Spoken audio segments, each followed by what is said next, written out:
Marlène Mur, une histoire d'amour, le message unique de la Bible. Le dernier messager de la venue du Sauveur du monde. Genèse 12, versets 2 à 3, Jean 1, versets 19 à 29, Luc 3, versets 1 à 6.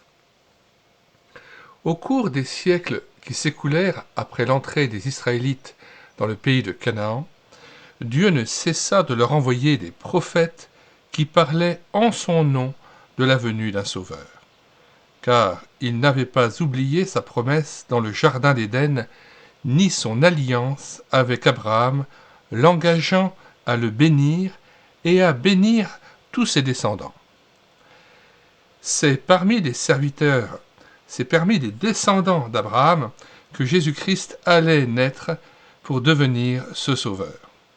Jean fut le dernier prophète connu sous le nom de Jean-Baptiste.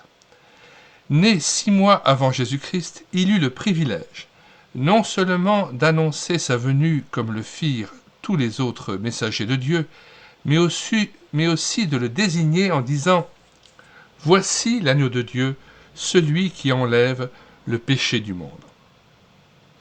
Jean vivait dans le désert. Il portait un vêtement fait de poils de chameau avec une ceinture de cuir autour de la taille. Et il se nourrissait de sauterelles et de miel sauvage. Il était cette voix dont a parlé un autre prophète, la voix de quelqu'un qui crie dans le désert « Préparez le chemin pour le Seigneur ». Des foules venaient à Jean et se firent baptiser par lui dans la rivière du Jourdain en avouant leurs péchés en signe de repentance, parce qu'ils avaient désobéi au commandement de Dieu. Mais il leur fit clairement comprendre qu'il n'avait aucun pouvoir pour les pardonner. Seul Jésus-Christ, l'envoyé de Dieu, pouvait le faire. Jean était heureux d'annoncer au monde l'accomplissement de la promesse de Dieu en Jésus-Christ. Quelle bonne nouvelle et combien elle est vraie! Lisez-la attentivement.